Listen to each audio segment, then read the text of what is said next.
Here we go. Recording. Edit out the first 10 seconds of that, but that's not a big deal. And then I just hit this one, right? Yeah. Boom. Customato, arguably the greatest boxing coach of all time, a psychologist and a hypnotist. On fear. Since nature gave us fear in order to help us survive, we cannot look upon it as an enemy. Fear is a friend of exceptional people. Fear is like a fire. If you control it, as we do when we heat our homes, it is a friend.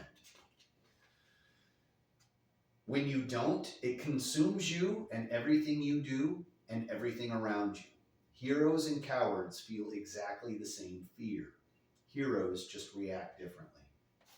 Friends, this is episode number 48 of the Formless Podcast with Tyler, the superhuman, and me. Woohoo! Yeah, number 48. Number 48. We're making some progress, slowly but surely. Doing things, making stuff happen. What's new, Tyler? Well, I'm just getting ready to work on another movie. I got that coming up. It's not a movie that I wrote and I'm starring in this time, but it's another one. I'm working on it in the coming weeks, and it's a movie. It's a horror thriller, and I'm working on it. I'm producing it and being first assistant director on it. So, right on. Yeah, that's exciting. Yeah. So with that, you don't really have any control over how it gets distributed or any of that stuff. You're just basically clocking in, doing the job, clocking out. This one is not. Whereas the other one I did, where I wrote it with my friend and produced it and was a star in it. Yeah. This one I was brought on as, because it's a group of people making this movie that I know. They brought me on as a producer and first assistant director just to be brought on to do it, and then I won't have anything to do with post-production, distribution. Gotcha. So, yeah, no, that's pretty much what I've been getting ready for. Right on. And this one's going to go pretty quick, right? This one's going to be a couple of weeks out, and this one's going to be about a week and a half shoot. Week Wow. and a half shoot. Yeah, so it'll be I think about 7 or 8 days straight through, so no breaks that I know of. I don't know. I think it can always change. Yeah. Weather changes things, and there's a whole multitude of factors, but the plan is to do this one in, I think, 8 days, something like that. Oh, okay. So it'll be a real quick shoot. It's one location with 5 actors and actresses, and okay. Yeah, and the whole movie takes place at this one location. And which is actually my family's property that we're filming on, close to where we're at now. And so, so we've got an old house built in the 1920s. These friends of mine that I know, they found a script that can take place in an old house. I showed them pictures of that house. They were like, "That's perfect. That is the perfect house for this movie." And I was like, "Okay, cool." And so, they're gonna film this movie in the house. Right on. Yep. So it'll be in 1 year. I'm now getting 2 producer credits on feature films, like full length movies. In 1 year, Wow. Yeah, the movie that I did earlier this year that I produced and starred in. Okay. Miracle Mile, and now this one. Oh, right on. So I'll have 2 producer credits in 1 year. Nice. Adding to that IMDb page. The IMDb page, yes, making my list. Surely. Yeah, it's making my my resume look cooler. Nice and fat. Yeah, nice and fat. There you go. It's what I want to do, make movies. Yeah. What about you? Just work and trying to come up with themes and topics and podcast information and all of that fun stuff. We haven't really done anything for the last 3 weeks because things have been kind of chaotic. But I got the DBA paperwork filed with the county, and I did the fictitious business name in the paper, got that. If you follow us on Instagram or Facebook, I did a little short there on that. So that's been exciting, and I kind of think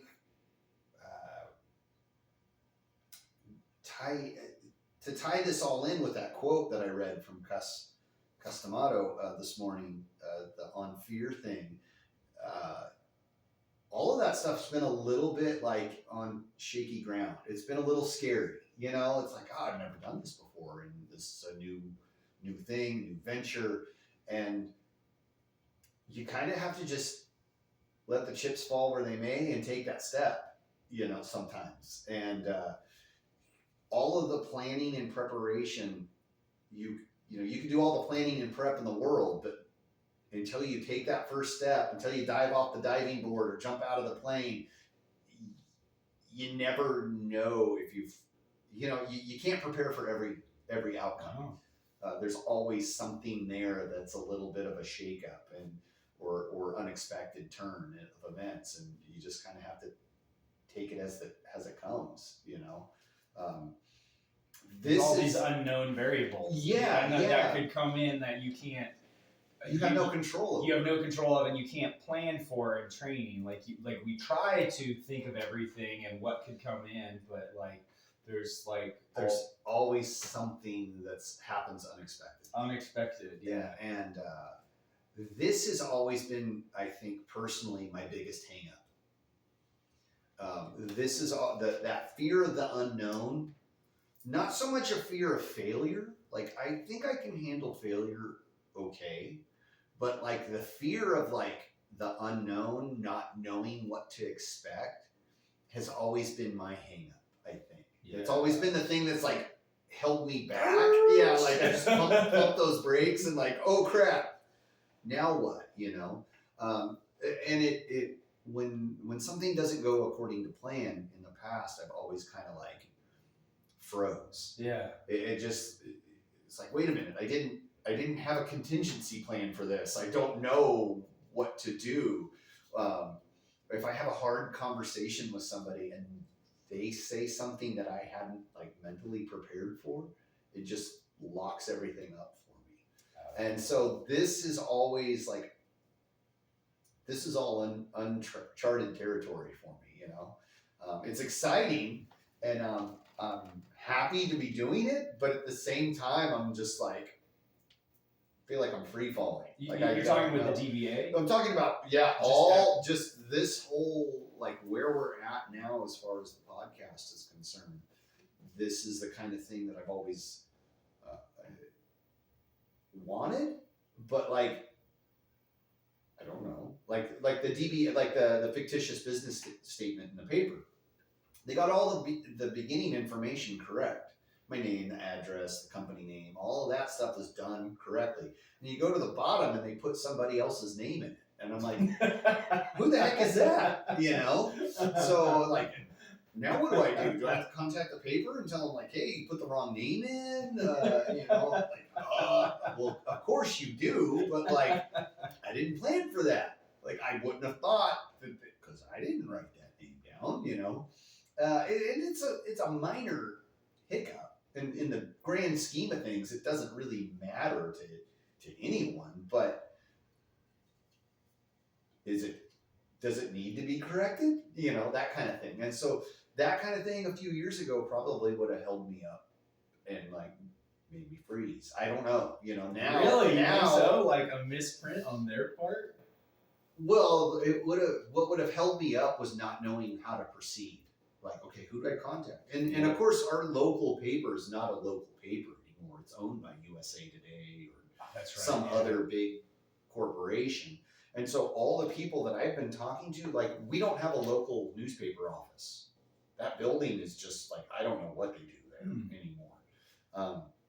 And so like, you can't just go down and talk to a human being. It's all through email or some phone call that you get transferred 100 times.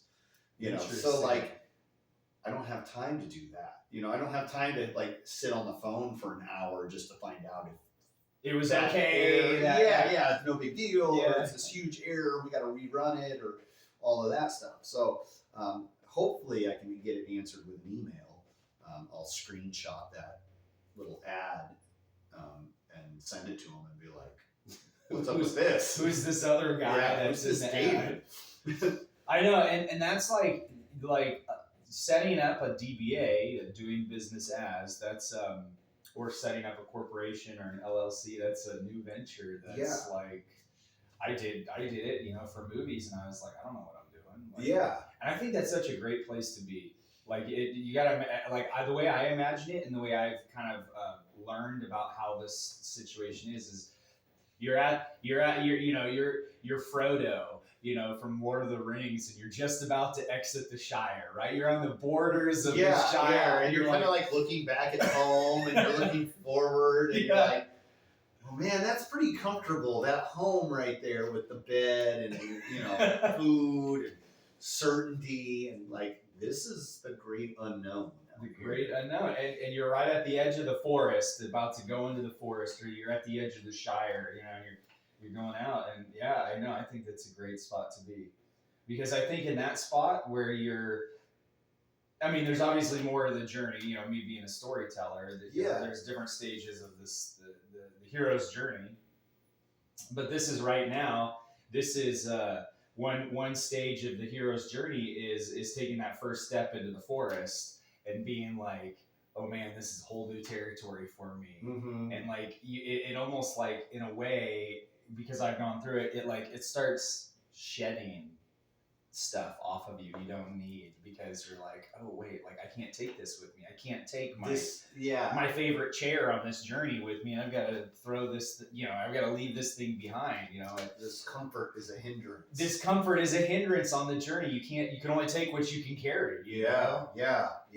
But so anyways, that's more symbolic, but I think that's a great place to be. That's awesome. That was really good. I like that.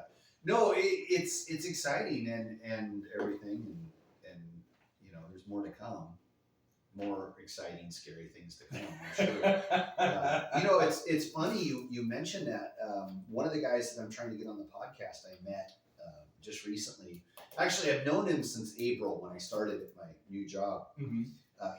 He works for a competing soft drink company. He's a salesman. He does the same role I do, but he works for a different company.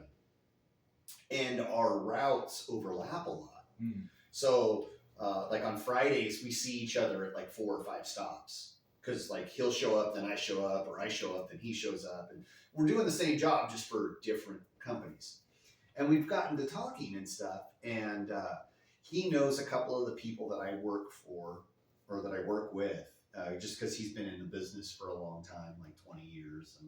And other people that I work with that have been in the business for a long time. So we got to talking and stuff. And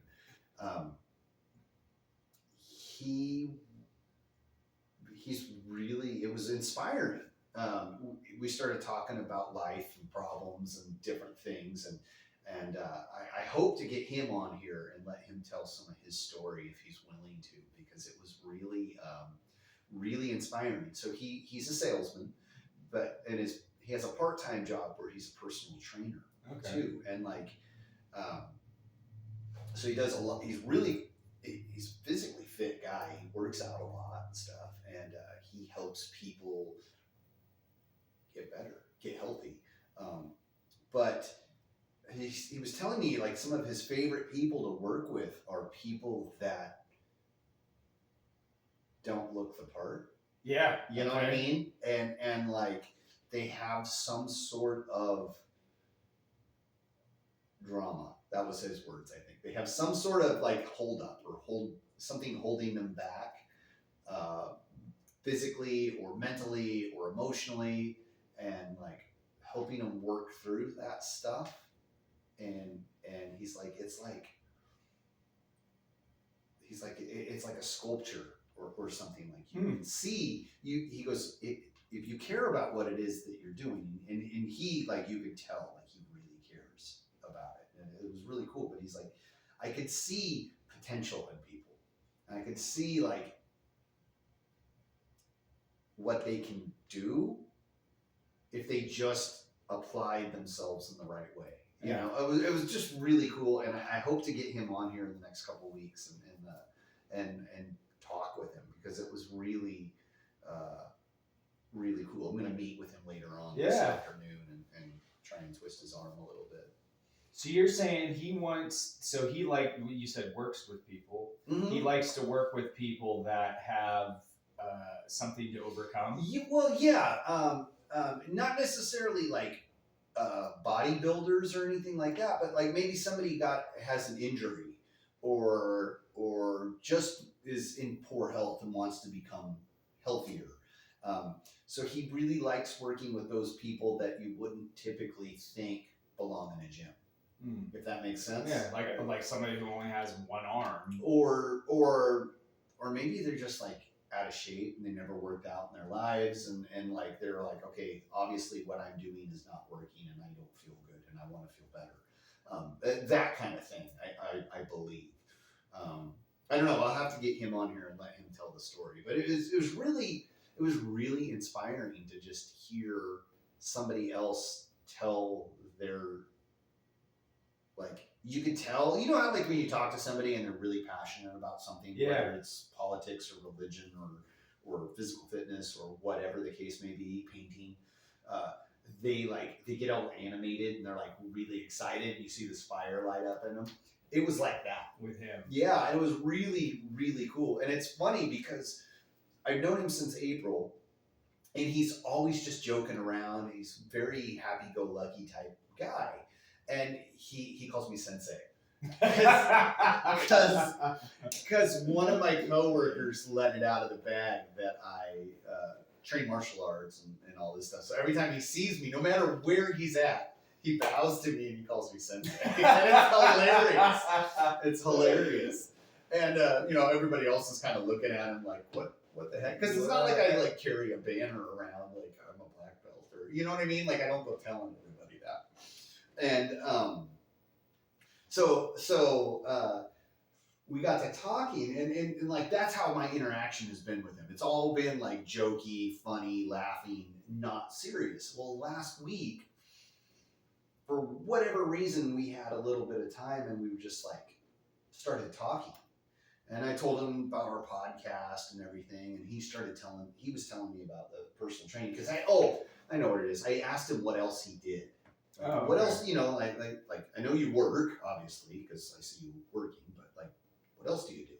Do you have something else that you do outside of work? And he's like, yeah, I'm a personal trainer. I do that part-time. And he's like, I really like it. And we just like got on this whole conversation about it and stuff. It was pretty cool.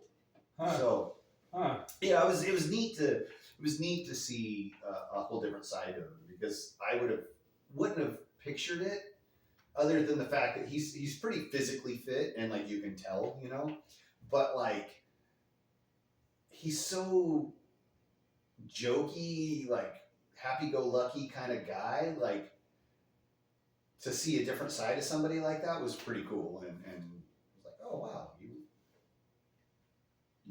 there's some substance. It was cool. That is cool. So hope to get him on here soon-ish. And chat and pick his brain a little bit about things. I'd like to hear that about what makes somebody want to choose somebody they're just not, you would choose someone to work with that you don't normally see in a gym. You know, like what? Yeah. Well, it's funny. It kind of brings me back to something that Sensei Court talked about with talent. You know how like talented people usually, he was talking about talent and in the term in the boundaries of martial arts. Like you have naturally talented people and they excel, and then they typically burn out. Yeah. Because it's been easy for them the whole time, and then suddenly it gets really hard and they have to work at it. And then like you have other people that aren't naturally talented but have a passion for it and they work hard. I think there somewhere in those lines is something like that, like what he was trying to talk about. Like somebody who comes into the gym is already like physically fit. They already kind of know what they want out of there, whereas somebody who's not a gym rat, who just wants to change their physical health, maybe their mental health, like I think you could see the growth and the potential there easier or better, maybe. Yeah. I don't know, than you could with like your typical gym rat person. Yeah. I don't know. I find like with teaching, the people that like the light bulb clicks on when they get it, I find that really inspiring. Especially with people that like aren't that are there to for a myriad of different reasons, like physical fitness or just something physical to do, or just self-defense training, whatever the reason may be. But like those people that aren't your typical martial artist, or your typical like, oh, I'm gonna train to compete, or I'm training to do X, Y, and Z. They're just there for for whatever reason. Like those people that aren't your typical, like what you picture in your head, right? Right. We have this idea of martial artists as like a 6 foot, 185 pound MMA fighter that's like lean, fit, in the prime of their life, and it's like martial arts. The beauty of it is it attracts people of all ages, of all body shapes, of all everything. Yeah. Thank you. That's what I was trying to get at. Maybe I haven't had enough caffeine yet, but that's what I was trying to get to. Yeah. Those people that you don't have that mental picture of, when they get it, or like when they've like, you could tell that they're working hard and they're struggling with something, but when they finally, when it clicks for them, and they're like, oh, this is how that works. Yeah. This is how I do that. Or like you see them struggle week after week, and then it finally happens. That's like, to me, that is so rewarding. Yeah. Like to see that happen, and like, it's like, oh, okay, I'm doing something right, but they're doing something great. Like they lit a fire there. They've got it. It's like that. I don't know. It's like the monkeys touching the monolith at the in 2001, the Space Odyssey movie. Oh, now I'm enlightened, or whatever. Well, yeah. I mean, those moments are so really cool, because if somebody's working at something, and they're like, oh, I don't know how to do this punch, or I don't know how to do this math formula, right? You take somebody, anything, I don't know how to bake this cake, and I'm struggling at it, and every time I bake this cake, it comes out wrong. But it's like, then they work, and then finally there's one moment where it clicks and it comes out perfectly, or it's just like, and it's usually when you're not trying, like you just like, the heck with it, you just throw that technique, and you just, Exactly. And they get it, and then it's like, well, it's you're standing in your own way. Yeah. You're like overthinking the thing that you're trying to do sometimes. It's funny. I was teaching a couple of months back. I was some youth classes, and I can't remember what it was. What specific thing we were working on, but the kids weren't getting it, and I was trying to relate to them. And it was a little guy, and he just, you could see the frustration, like he was just irritated because he didn't understand it. He was doing everything wrong, and it was just really frustrating. I'm like, hey man, do you play Legos? You play Legos? And he's like, yeah. I go, I used to have a lot of Legos when I was a kid. And the first thing we do is you grab that bucket of Legos, you dump it on the floor, right? Yeah. And you get to putting together whatever it is you're putting together. And you end up looking for like one little piece, right? Yeah. And you can't find it. You're like combing through it, and it's in there somewhere, and there's probably 10 of them. You just can't find that one piece that you want. The minute I always gave up and like, oh, I'll just go to the next piece, I would find the first piece that I was looking for. Yeah, usually, and I go, it's going to be like this right now. You're looking for this piece that you can't find. You're struggling. You're trying to get that one piece, and all of your focus is on this.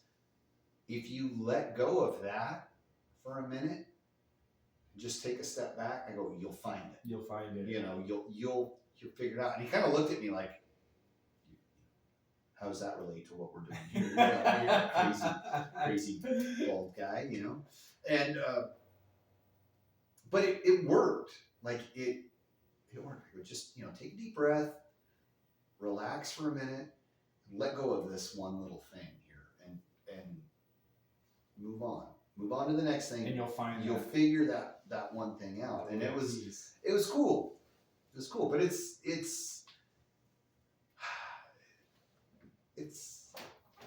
I think there's so many things like that in life. It's like you gotta. It's like as soon as you let it go, you find it. Sometimes. Yeah. Sometimes. Yeah. Sometimes. Like, not always. Not always. Yeah. Not But always. you know, I know. I've had multiple things like that where you're like, oh, I know I need to find this, or I need to figure out something that's gonna, like for just anything, like in my movie, like we had a problem with a movie with a storyline, and I literally said we need to change this aspect of the storyline, and me and my friend we were just racking our brains over how we could change this aspect of the storyline. So instead of this happening, this happens, but we didn't know how to make everything else work with that happening. And as soon as I let it go, and I just said, all right, well, I'll just let it come to me. Yeah. 30 seconds later, the idea popped in my head. What was the solution for the story? And I was like, boom. And now it's in the movie. And it literally is like a big part of the movie. Did it, so you had like one thing that you didn't care for, or it like didn't line up with the rest of the film? Yeah, there was a joke in the movie that was a repeating joke with the van that these kids. So the movie that I starred in is a road trip comedy, and so in that movie there was a joke with the van and with the horn. The horn gets broken and gets stuck. At some point in the movie, the character hits the horn and it gets stuck, it breaks, and they're honking at somebody else that's passing them, and then it just sticks, and it's just and then we were gonna have a couple scenes where they're just driving through different towns with the horn just blasting. Yeah, blasting. And I got that idea from my friend. Her horn broke in the local community college parking lot, and so she had to she broke on her one day after class in the parking lot. And she had to drive all the way home, like, I don't know. With the horn just all through the parking lot, everybody looking at her, and she was just embarrassed. And I was like, that'd be really funny to have in a movie. And so we wrote that joke in to happen in the movie multiple times. Well, an industry professional looked at our script and said, that joke is already in another movie. And I was like, what? Like, no way. He's like, yeah, it's in another movie. And I'm not going to say the movie, but he's like, that's in another movie. He's like, his exact words was, that joke with the broken horn has to go out of your movie. Oh, wow. And I fought it. I was like, no, it's a good joke. No one's going to remember that movie. But actually they probably would. But it's a fairly well-known movie from almost 20 years ago, but another road trip comedy movie. But anyways, and so he was like, it's got to go. He was like, it's got to go. And I was fighting it. And I was like, nah, man, no one's going to remember. And we're doing it better. And then one day, me and my friend who I wrote the script with, it was kind of a sore subject. And he was more wanting to change it, but he didn't know what to change it to. And I didn't want to change it because it was more work. But then we both came around to the idea of like, yeah, we got to change it. So one day I decided, I was like, okay, we got to come up with a different joke that is going to be layered throughout the script that happens multiple times. And I just said, okay, I need an answer, and I'll just let it come to me. 30 seconds later, it hit me just like whap, just like a punch to the face, and it was like, oh, well, we won't have a broken horn on this van.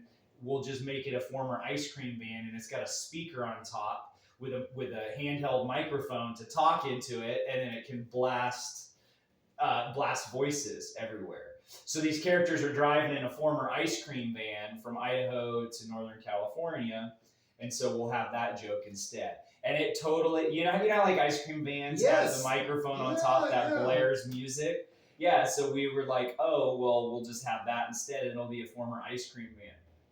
Well, that made the whole movie. That changed the whole dynamic. It changed the whole dynamic of the movie. So that was something that we were like, one little thing, and then we changed it, and it was like, oh, we know we need to change it, and we're looking for this, we're looking for that Lego piece, and trying to get that one little piece and make it fit, and we're just like, okay, so we can't find the answer of what. So that old joke needs to go. We need a new one, but we couldn't find a new joke. So then I just let it go, and we decided that we're like, okay, we'll let the answer come to us. And it was no joke. I was just like 30 seconds after I did that. I'm not kidding. It was 30 seconds.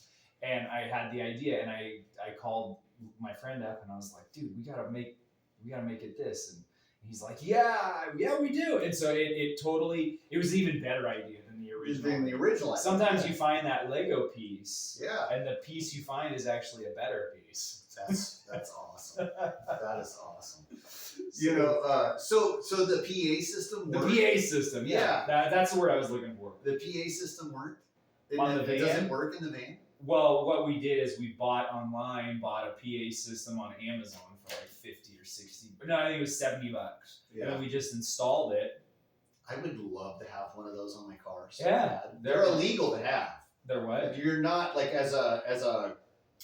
you're supposed to have like police officer or fire truck, or you're supposed to be like a professional. Well, we looked that up, but they're not illegal to have. No, they're not illegal to have. But like, if you have one in your car and you're driving in town and using it, that's so. Yeah, you're gonna get in trouble for that. You're gonna get a ticket or something. Because I would love to have one in traffic and be like, "Sir, can you please move?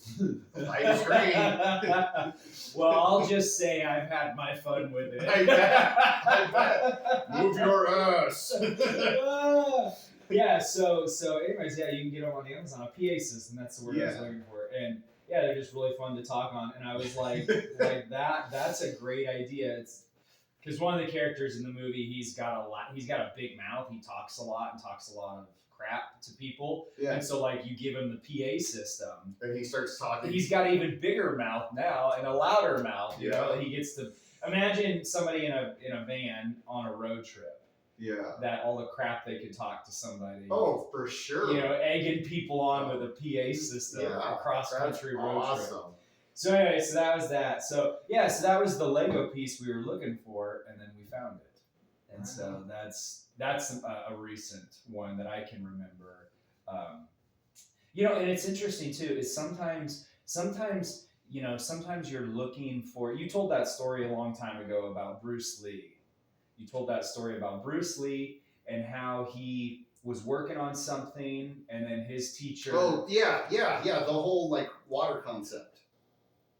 It might have been where he was working on some move and he couldn't get it. And so his teacher, Ip Man, was like, look, you're done for the day. And you need to take a week off or something. Yeah. You just need to take 1 week totally off from martial arts and come back to it. And then, like you were saying, whenever he came back, he got the move. So, I'll have to go back to that. I can't remember. So there's something to that. You have that part right. And I don't know if I have the whole story. No, you have that part right, but I can't remember. There was some other pivotal point where he's taking that time off and he's irritated about it. Oh, it's in the Be Water book, which I got to let you borrow. Yes. I might have it here. He's taking that time off. I think he's in a boat or something. He's just kind of sitting around in the pond or the lake or something, and he's all frustrated and pissed off because he can't do what he wants to do. They won't let him back in for a week or whatever, and he hits the water. He punches the water or something and realizes that he's resisting when he should be flowing. Ah, interesting. Yeah. Okay. Let me see if I have it in here. Yeah. Yeah, no, it's so cool because I've had multiple times like that where when you find that Lego piece, we'll call it the Lego piece. Yeah. You find that Lego piece. Yeah, I like that too. You find that Lego piece, it's almost like there's been times, so for me, I'm working on a move, right? I'm working on a move. I've got to get this kick perfect, or I've got to get it as best as I can. This kick, this punch, this whatever, and you're working at it, and you're working at it, and you're working at it, and it's weird. It's almost like you enter for me, I should say, you enter this like phase where you're working, and then almost like at some point for a small amount of time, you forget that you're working and you're just doing the thing itself, and you're not trying to make it happen and be good. And at some point in that small phase, that small amount of time, it happens, and you don't notice it really. And then you'll do it a couple more times, and you'll be like, "Wait, what?" Like I just figured. Yeah, I just did it, and it's like you figured it out, but you didn't realize you figured it out until a minute after the fact, or a couple days, or whatever. Yeah.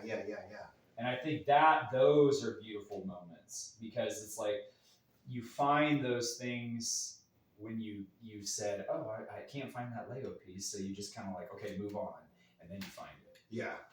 That's when you let go,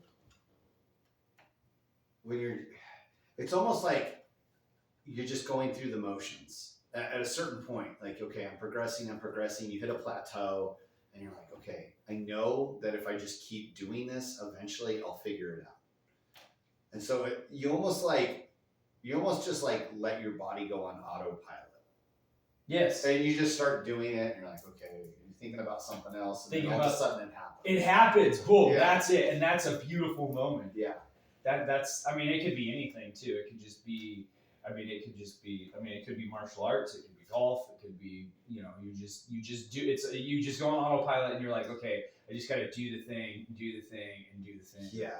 Harinder Singh talks about that. He calls it like the flow state or something similar to that. But he talks about just like getting out of your own way and letting it happen, as opposed to like focusing on every minute detail, and then like, you're with looking at everything with the super critical eye and analyzing every aspect of it, and you're not really you're missing the point of the whole thing. You're by getting this laser like focus and narrowing down your focus on this one, like, okay, I got to hit the right note. Yep. I got to hit the right step, or I got to do this. And you overanalyze this to death. And meanwhile, instead of progressing, it's actually hindering you. And then you almost reach a state of frustration where you're like, and I'm just going through the motions now because I'm still here practicing and everybody else is here too. So I can't just walk off and quit. So I'll just go through the motions, and then it's like, that's when it happens. That's when it happens. And you're not looking for it. Yeah, exactly. That's so interesting. I had that happen this year. There was a moment in my movie that I started that there's a moment, and hopefully it goes with exactly what we're talking about. A moment happens where something happens to a character and he's not looking for it, and it actually happens. So this concept we're talking about it's in the finale of our movie. Okay. And so for this action to happen to this character in this movie, something happens to him that makes his life better. And so what I was doing is I would practice. There's this character does something, a physical thing. I don't want to ruin the ending. That's why I'm not describing it. But he does this physical thing, and he finds what he's not necessarily looking for, but what he needs, and he finds it.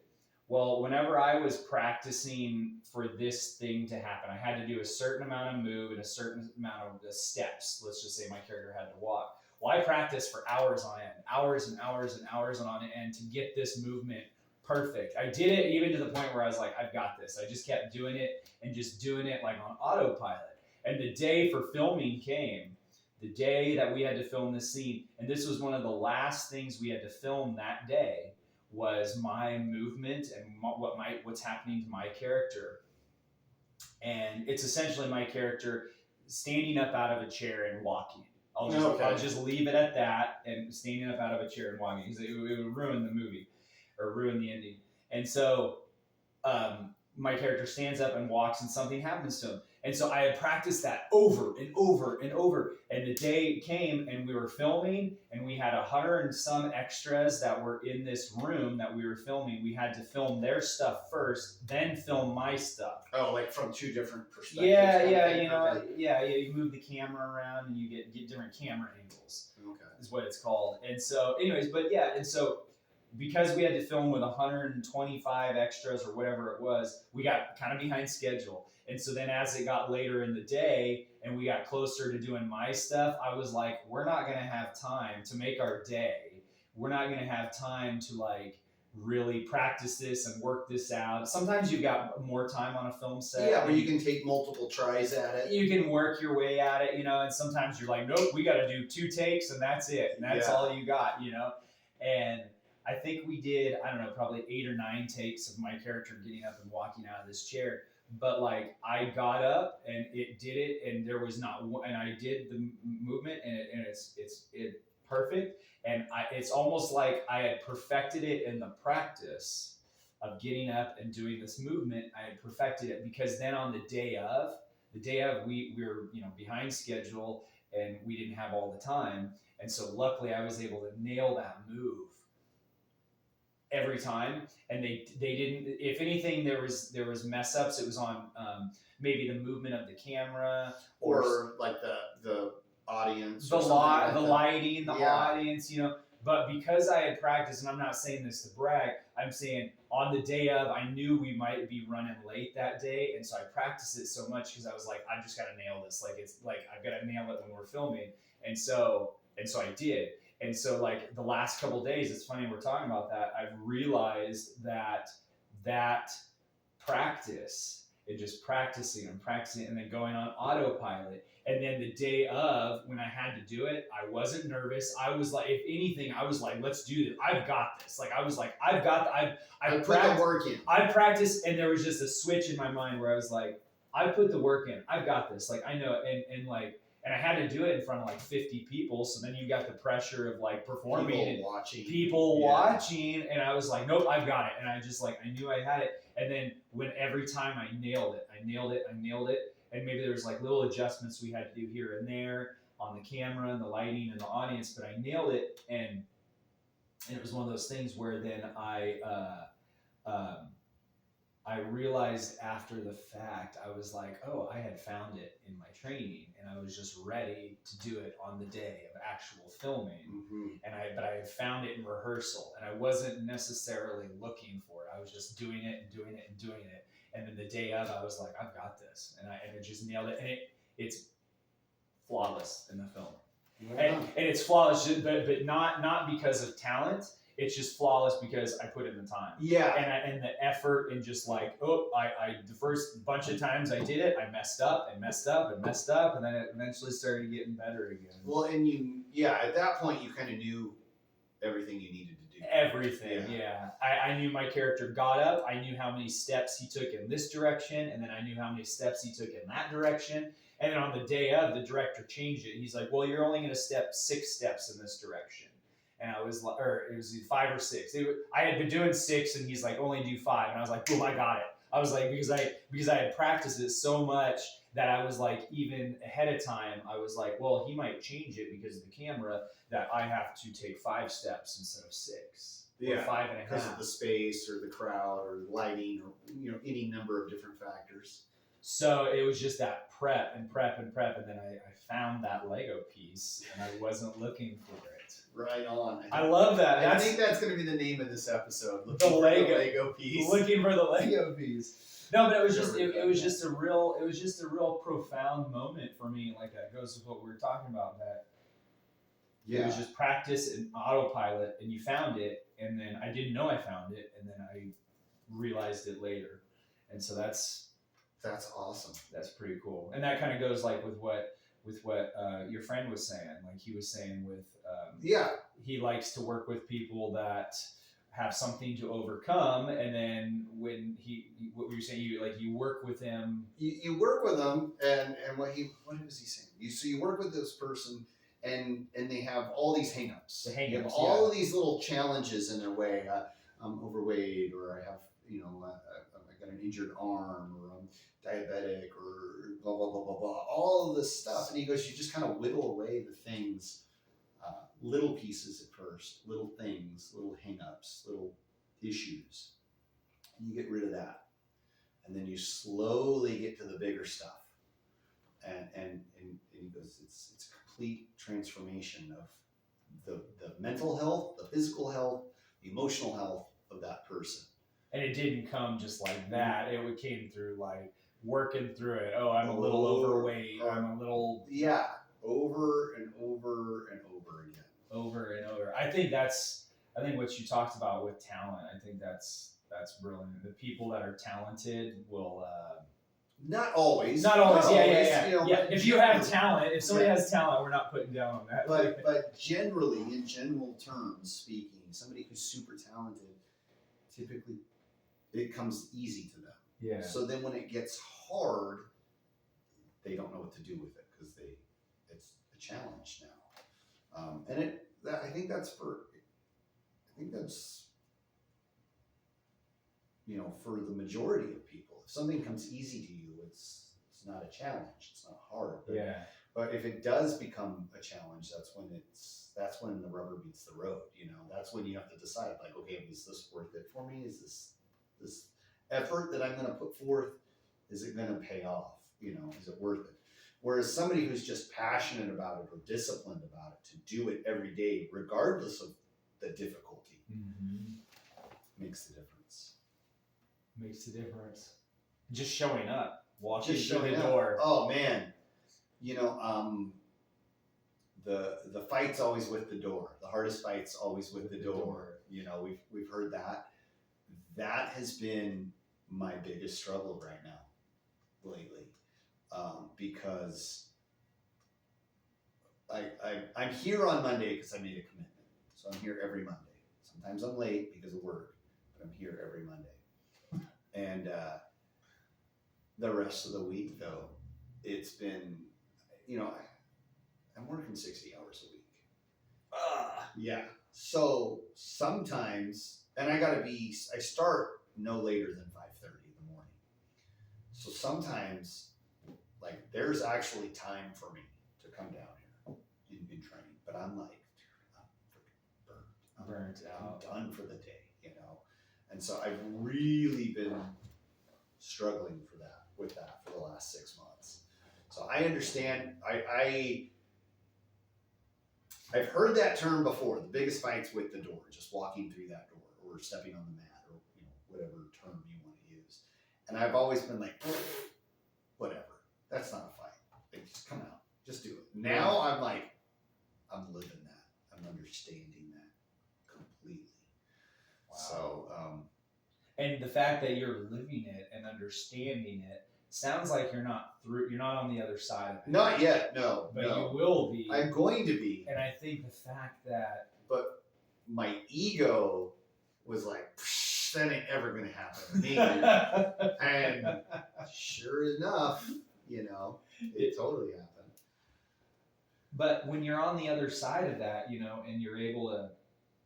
Or I shouldn't say but, I should say and when you're on the other side of that. Yeah. You'll be able to talk about it in a way that no one else that hasn't gone through that yet. Yeah. You can be like, hey, I walked this path and I know like what the struggle was. Exactly. Yeah. I haven't thought about it like that. That's good. To walk through. That's good. Yeah. Like that because you can say like that and somebody who hasn't struggled through that, like how could you can't teach something really effectively that you haven't gone through yourself. Yeah, that makes sense, right? Like that makes sense. Mean, well, doesn't that sound right? Like I'm questioning myself. Like you could give advice on that because you are now I'm now dealing with it, and you're gonna be on the other side of it. Yeah. That's a good perspective. I haven't looked at it like that. Right? Nice. Like if somebody loses a arm or a leg in a car wreck, and then they now know what it's like to not have that limb, they can empathize or with somebody else that happens with. They're like, look, I know what happen. Or you could choose anything. Anything. I just choose that randomly, but it's like, oh, I know what you're going through, but like unless somebody has lost that limb, they have no idea. Yeah. Or like if you're colorblind, I have no idea what it's like to be colorblind. Colorblind, yeah. I'm not colorblind. Yeah. I see colors. Yeah. So if somebody's like, oh, it all looks brown to me, I see all sorts of different colors. I don't know what your problem is. Yeah. I can't empathize with that. Far better example. Yeah. No. Yeah. That's interesting. But now, when you're on the other side of that, you'll be able to be like, you'll look over your shoulder and you'll be like, oh yeah, I remember. I've been there. That road. Yeah. That is a familiar territory. Yeah, that's good. And the crazy thing, the funny thing is about that I've realized is you only get one chance at certain things. You like you never experienced that, right? You never experienced not to this level, right? Not really, not to this level, yeah. And so you only get one chance to experience it at this level, like. Yeah, that's true. That's very true. Yeah, wow. And so like you only get one chance, one shot at having that. Like this year, I was like, while I was going through it, I was like, I only get one chance to have my first movie that I star in. That I only get that one time. I could star in 20 more movies, but I only get one chance. First experience at that. Yeah. One first experience, and you've only got one first experience of this. I think those are beautiful moments. Yeah, I think they are. I'm gonna go with that. I like that. I like that perspective. They're beautiful moments because you'll never be able to go back to this. 5 years from now, you might be struggling the same thing with the motivation, and then you'll be able to look back and be like, well, it wasn't that bad as 5 years ago. Yeah, that's good. I like that a lot. Yeah, because you only get one chance. You got to split soon, right? We got a few more minutes. You got a few more minutes? Yeah, okay, cool. 10:30. Okay. No, I like that. I just didn't want to hold you up because I know you got stuff to do work-wise. Man, that's a good one. Thank you. Thank you for that. That's a whole different perspective than what I'm used to. It's, and honestly, it's not from lack of motivation. No. I would be here. The issue is like I'm spending time at work, and it takes away from time with my family, time with my kids, time with my wife, and I can spend that here with them too. Don't get me wrong, I can. But like my wife's going to school now, and so like there's balls that are getting dropped, like the laundry, like the dishes, like feeding the dog. Little simple things that like. Not to say we're starving our dog. Don't come after me, Pega. Things are like, so I got to pick up some of that slack so my wife can focus on her homework or help with the kids, or there's just other stuff that my absence has left kind of hanging. So it's like, I got to take care of this, and then the next thing you know, it's like, oh well, class starts in 10 minutes, and I live 30 minutes away, so that's not happening tonight. And it's that kind of stuff. It's not like, oh, I just don't feel like. No, I want to go. I want to be there. But, like, I can't, I still have to have clean clothes for work. I still have to, I still have to be able to make dinner. And I still, it's all this stuff. If I didn't have to sleep, perfect. So short of starting a meth habit, which that's not going to happen, I can't physically do all of these things at once. And we'll get there. We'll get it fixed. It's going to take a little time to work out some kinks. You mean you're going to get there with the meth habit? No. No. I'm just kidding. That was good. I was like, wait, what's these? I'll get back in the school more often. I just have to figure out how the dynamic is shifted and figure out how to okay, kids, when the dishes are dirty, you need to wash them. When the laundry basket's full, we need to get this done, or leave it for me, or our roles have kind of need adjusting. Mm-hmm. And so trying to discipline ourselves to figure that out. That's always a challenge, isn't it? Absolutely. And then you'll find it. You'll find that Lego piece. And we'll get it going. We'll get our groove back. And then something else will throw a wrench in the works. hours, and you got to go, okay, time to reevaluate and readjust. What can we drop? What do we need to pick up? What do we need to, do? Yeah. It's part of life, just like everything else, What, so in regards to, I think like feeling the burnout, right? You feel the burnout. Well, yeah. My whole work life has been flipped on its ear, and it's a different pace. It's a different thing, and it's a hustle. Like you're moving, and it's so weird because I have 56 accounts that I see every week, and I see them. I might see them once a week. I might see them twice a week. I might see them every other week or once a month. Depending on the account and the size of the account. And some accounts are real predictable, and their stuff's in order. It's dialed in, and you can almost not even have to walk in there and just do the order and take care of business. Other accounts, it's like stepping into a minefield. You never know what you're going to walk into. You never know, like. Some employees at that place might be really good.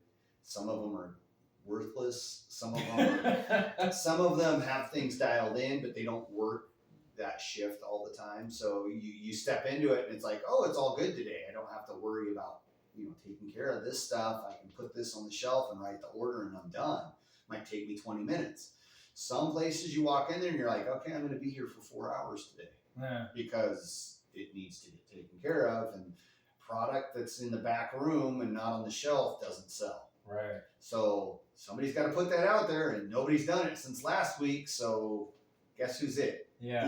It's that kind of thing. And you have to look at things and take initiative with it and be like, okay, well, today I'm breaking that pallet down and putting it on the shelf because nobody just done it, and it's sat back here since Friday. So here we are today. And it's like one thing like that sets you back 2 hours, and now the whole rest of your day is spent playing catch up. Oh yeah.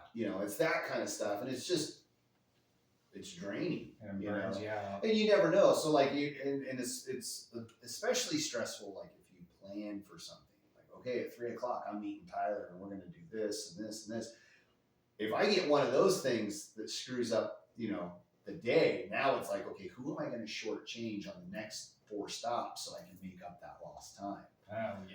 It's that kind of thing. So it's this constant adjustment and shift from, here's a normal day. There's no such thing as a normal day. Just no such thing as a normal day. As before with the last job, I knew that no matter what happens, unless some freak accident happens, I'm getting off at 4:00 and I'm down here by 4:30 and I'm rocking and rolling. And now it's like, I don't know when I'm getting off. I know what time I'm starting. I don't know when I'm getting off. I might get off at noon. I might get off at 5:00. Who knows? And that just screws everything up. So, it is what it is. And Opportunities to overcome. Keep putting one foot in front of the other. Push the rock up the hill. And so we all suffer burnout. I'm going through that too with martial arts too right now, and I'm just like, it's all I can do sometimes just to walk through the door. Just walking through and showing up. But I have noticed, so it's been like 2 years since we've gotten our black belt. Just a couple weeks ago. Was October 2nd, I think, of 2021. We got it. And so I've noticed too, like some of the other black belts that we are, with, some of them, they're not around as much as they used to be. Yeah. So I think it's a thing that a lot of us are going through, For sure. And the burnout and you just kind of wonder, do some of, because people's lives are always changing, jobs and moving and family stuff, and so they can't always do martial arts. But yeah, some of those people that we've trained with and trained extensively with, they're not. I don't know if some of them have gotten burned out, and they Well, yeah, that's a good question. I don't Yeah. know. No, it's just something I've noticed. And it's a real common thing that Harinder Singh, Sensei Court, was talking about. How Harinder Singh was talking about it is people get up to their black belt, they receive their black belt, and then it's like there's a dropout rate is I think what he talked about. Yeah, the attrition rate's really high. The attrition rate, yeah, and so it's kind of like do people get burnout and they don't force their way through that? I mean, there's age and injuries, life changes and stuff. Yeah, that's a good question. I don't know. I think it has to do with a little bit of that, but I also think too, like, like you can only hold your concentration on something for so long.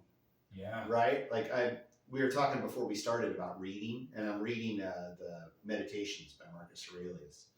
And I can only focus on that book for so long. It's really good, but like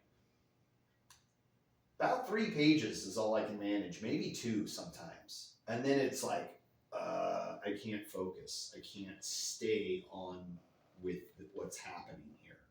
And maybe that's part of it. Like you spent so much time just focusing on this one thing that now, like, okay, I can let go. I can let go, yeah. And then, do I want to go back to that focus again? That might be. We might be thinking that what you just said right there. That might be actually like some secret like black belt type training where it's like you get to it and then you're like, I got it, and then it's like, okay, I can let go, but then you come back. Yeah. Do you come back to that? Well, that might be. Yeah, and I find it fascinating still because I'm still learning stuff. Oh, me too. I still learn stuff, and I learn ways to make things more efficient. I find parallels to the outside, my life outside of martial arts. I look at things differently, and I'm still like I said, I'm still learning stuff, and it's fascinating to me. And I still find myself in my free time reading about martial arts or watching videos about martial arts or trying to find some excuse to train or grab one of my kids and be like, hey, let's work something out. Let's do something. Let's practice this. I just need to get back in here. And that's the dojo. That's, my long list of goals that I have, that's near the top. Yeah, I think just grabbing your thighs and forcing yourself to walk through the door, like here, thigh, one foot in front of the other, and here we go. You're going to class tonight. You're going to class. Yeah, no, I think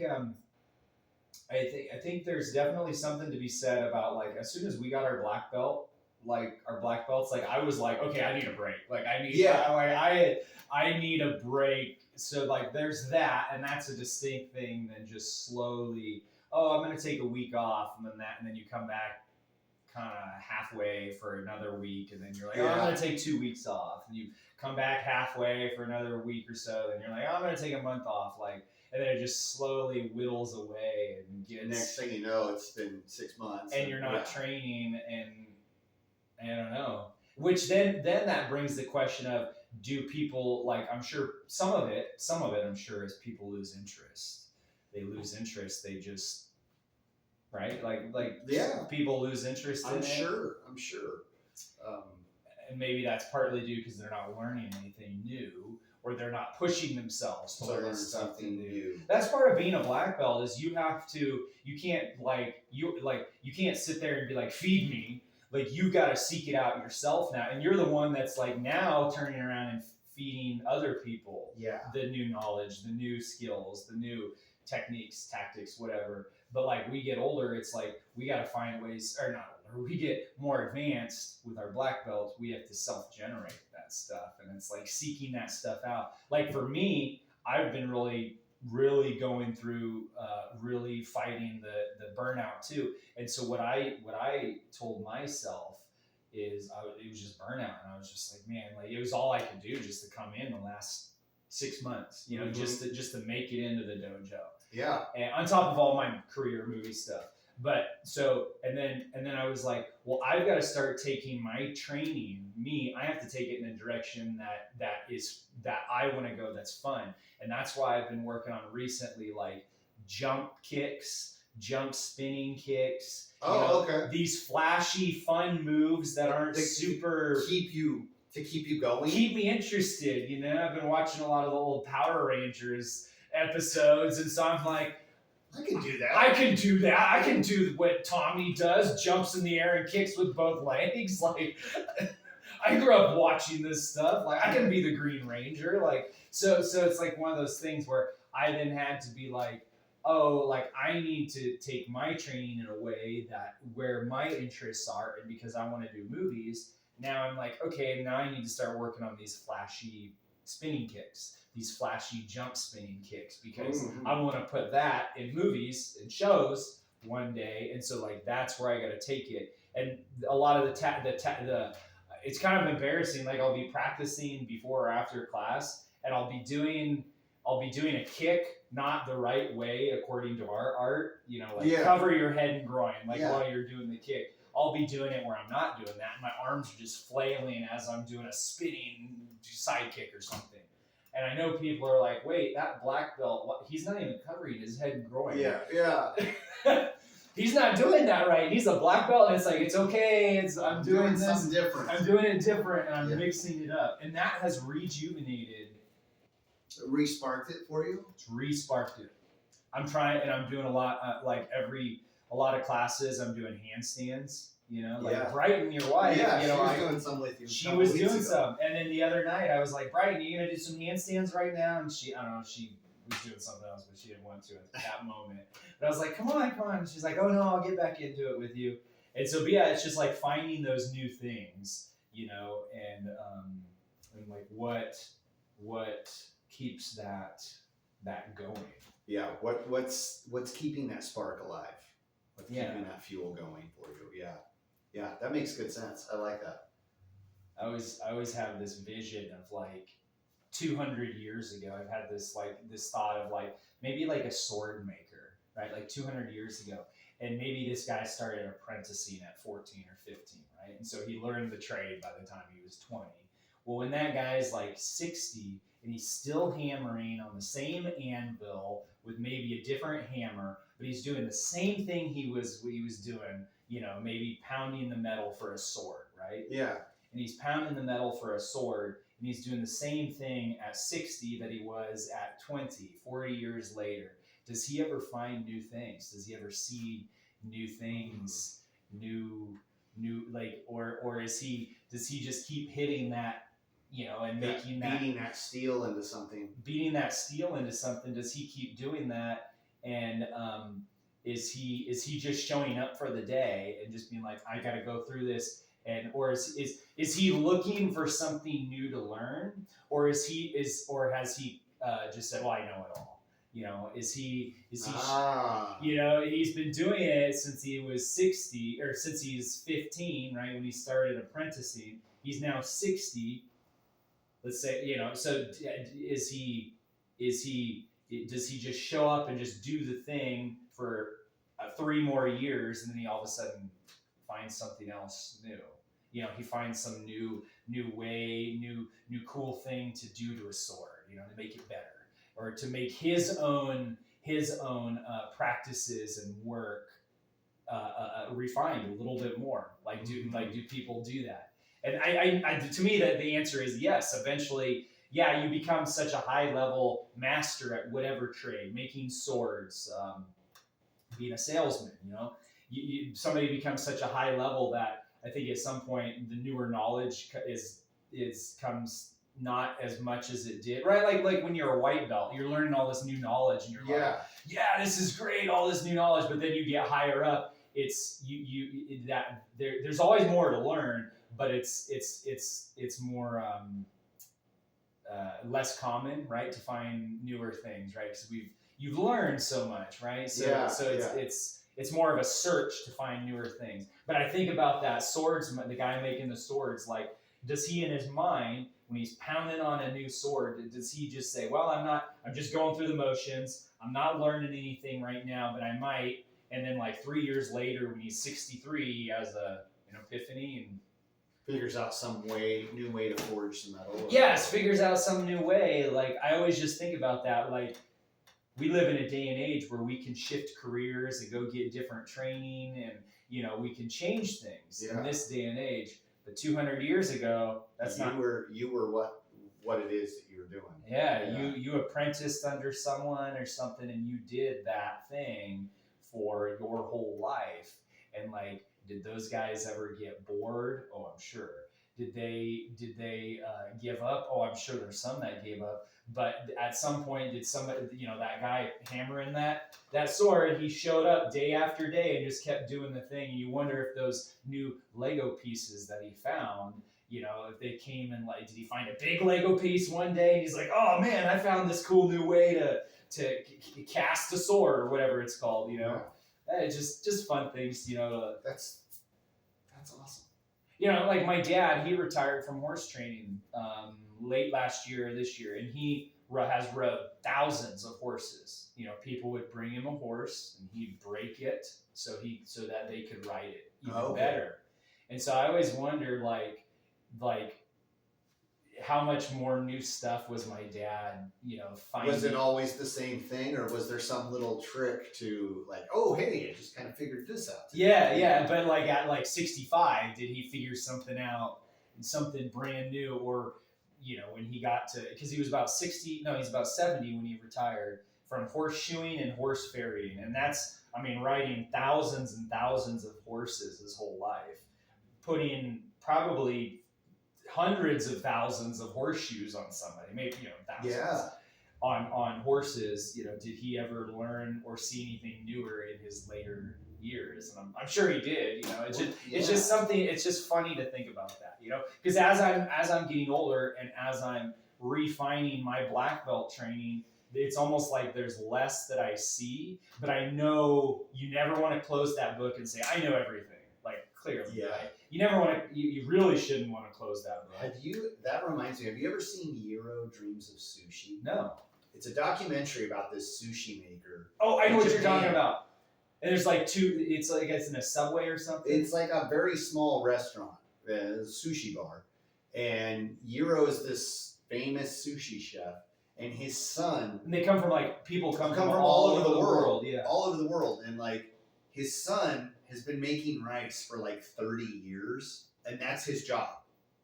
It's just to make rice. Just to make the rice, because his dad won't let him be the sushi chef because that's his job. Wow. It's fascinating. Son, when you're 50, you can take over. It's fascinating. And it's just, that's the way it is. It's a whole really interesting look at Japanese culture and just the way things are done. And it's like, this is the way it's done. This is the way we do it. No questions. Don't rock that boat, baby. Like, this is it.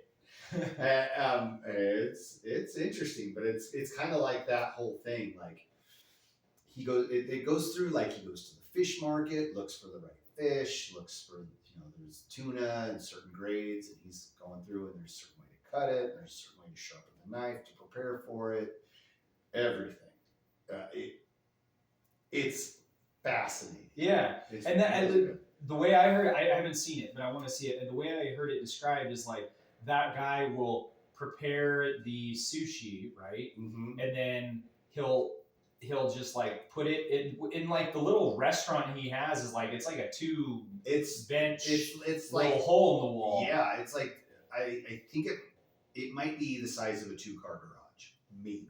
Yeah, and it's like two stools or something. Yeah. That's what I heard. And so like he'll like serve it in front of people, and he'll just stand there and watch them eat. Yes. Like, what do you think? And he's like, what, 80 or something? Yeah. So, and it's not like a traditional restaurant. Like, you don't get a menu.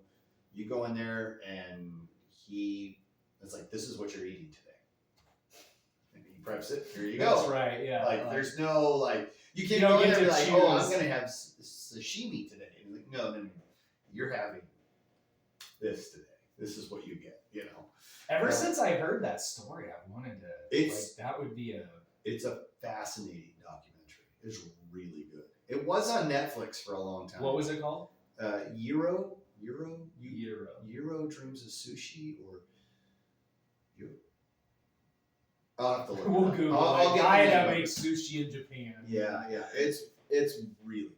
Yeah, so that's that funny thing is like that guy that's making that sushi every day, like has the son or so the guy that makes the sushi or his son, has that son discovered, I mean, he's been doing rice for 30 years, like has he figured out a new way to like you gotta watch it. It doesn't look like it. It looks like he's pretty bitter about making that rice. He's literally sitting on a stool with a tub of rice, and he's mixing it by hand and doing all of these, day after day, every day.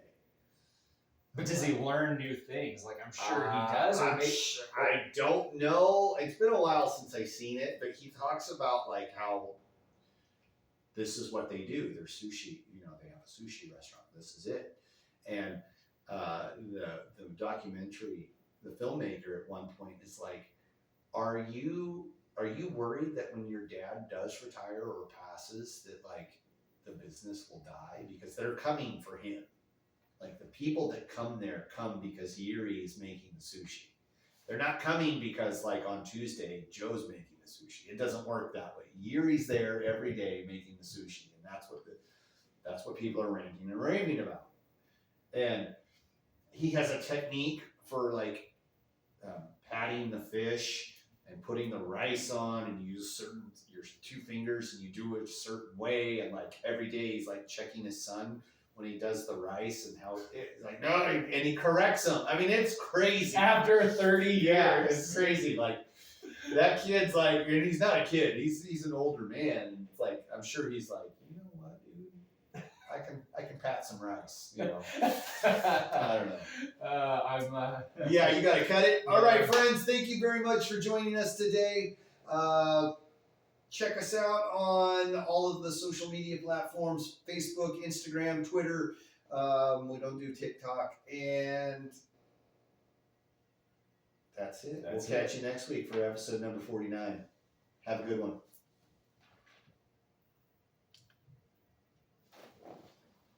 Boom.